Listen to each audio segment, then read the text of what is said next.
name says it all. I'm Hakeem Branch. Rob Jerome. And today, we're bringing you the technical toolbox. And what we're going to do today is we're going to talk about combination punching. We've already been through the jab, cross, hook, and uppercut. So now it's time to put them together.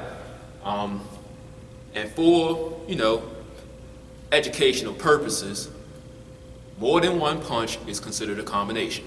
So a double jab is a combination, a 1-2 is a combination, but most people consider a combination 3 or more punches.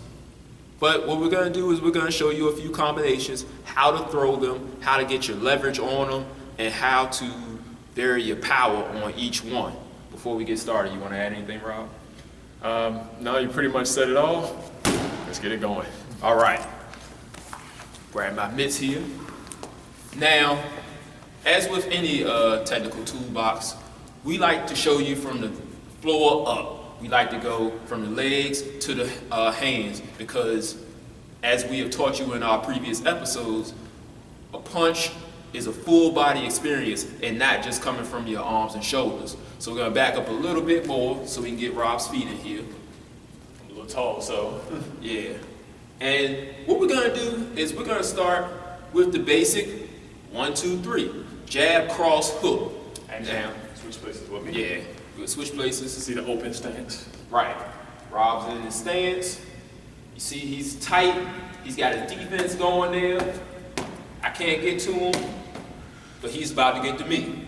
Now, he's going to throw standing still just the 1, 2, 3.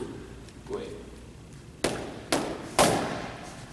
Now, watch how he drives through his feet for each of those and shifts his hips as he throws the punch. Simple and plain. Now this time he's going to step into the jab. Take a step back.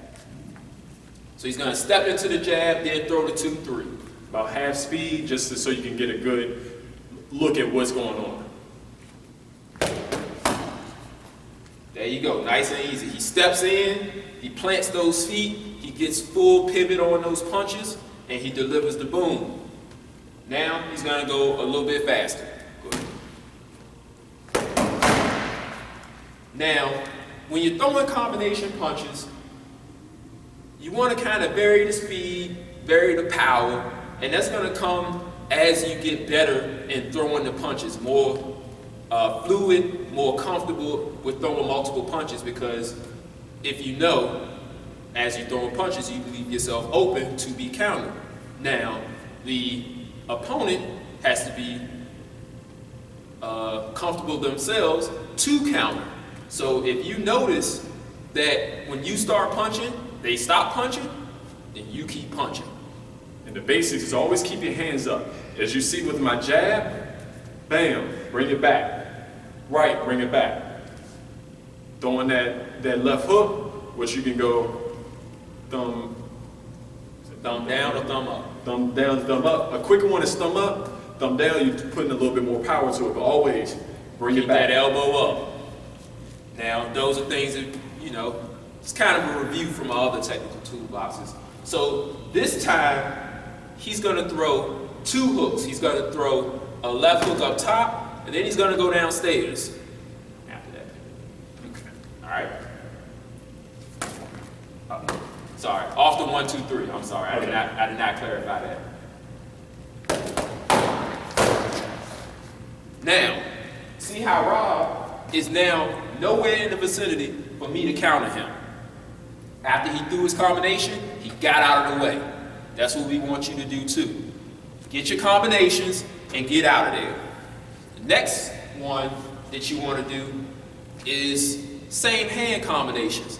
Now, these are a little more advanced, and while difficult to throw, they have a high percentage of landing, and they also have a high percentage of being countered if your fundamentals aren't there. So we're going to start off with a double right hand, and Rob is going to show you how he does that. What he's going to do is he's going to throw them at 2 different speeds. The first one is just one to kind of get him to touch, to think about either putting their guard up or trying to counter, and then he's going to bring it with the second one. Go ahead.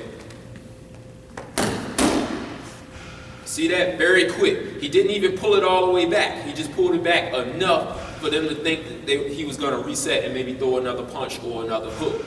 And then he delivered the harder punch. So if I'm trying to throw a hook over that, say he throws it, I touch, I go to hook, and he throws the right hand right back. Boom. I'm trying to hook, but his right hand is going to get there first. Now go a little bit faster with that right hand. See? Boom, boom. See that? I'm trying to hook, but his right hand already got to me. Now, with the double hook, it's the same thing. You can throw it hard, you can do a touch and a hard, or a hard and a touch to set up just getting out of there. It really depends on your comfort level. So, with this one, Rob is going to throw a hard hook, then a soft hook so he can get out of there. So he's going to come really hard with the high left hook, then he's just going to do a touch left hook and get out of the way.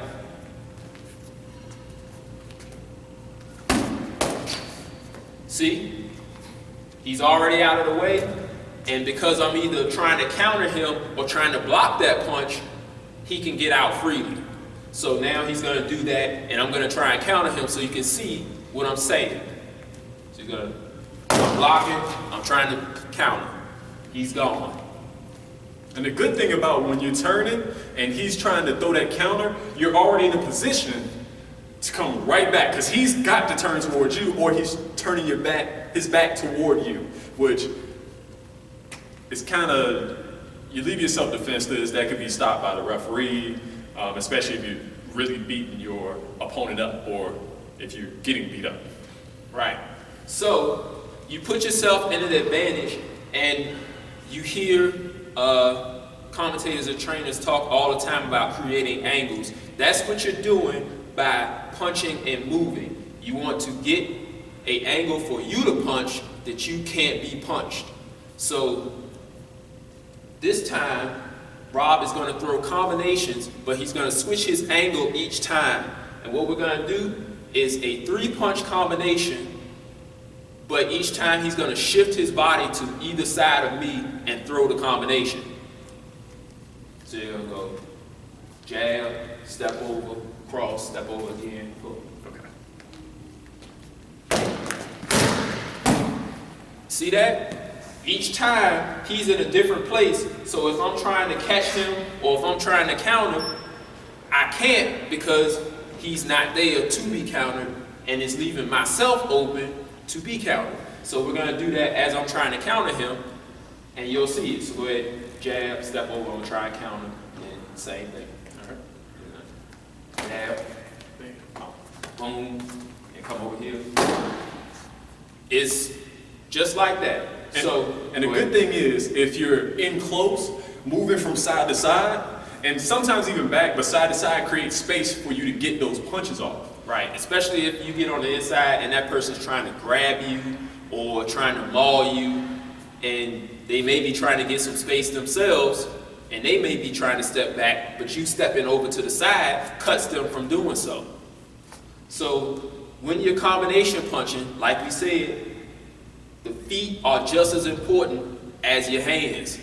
So you want to keep moving, you want to keep sticking, and you want to keep those fundamentals, keep those hands up, keep those elbows tucked in, so you can get a good defensive posture just in case someone is trying to do the same thing to you. Now, what we're teaching here is kind of advanced, so most people, even in the pro ranks, you see they are straightforward, they throw wider punches, maybe 1 or 2 at a time, so you're not really getting someone who's trying to get angles on you and throw multiple punches from different angles. So if you're watching this and you are a competitor, that's something you want to work on. That way you can have an advantage over your opponent because they aren't really getting that done. Now this is a good example was Saturday's fight with Lamont Peterson and Edgar Santana, yes, where both of them were on the inside, but you actually see Lamont Peterson make a move left or right to get space and dig to the body or to go over the top. It was, we'll talk more about that in the recap video, but it was a very good example of moving side to side, even when fighting on the inside. Yep. So that's it for this video, guys. We hope you enjoy it. If you do, Make sure you like it. Make sure you share it. If you guys got a comment, make sure you hit the comment section below. You can hit us up on our Facebook page, Capital Combat. Google Plus, same name. Or you can hit us on our email, capitalcombat@gmail.com. Thanks for joining us, guys, and we'll see you in the next episode. Peace. This is round one, and you've already lost. They don't seem to see that everything we've done is coming and gone. My fists are on fire. I perform till I perspire. My demons are in a rage. Keep thinking that it's a game. I kick rhyme, hurricane. I told them I don't play. I'm liquid. Black Street Fighter.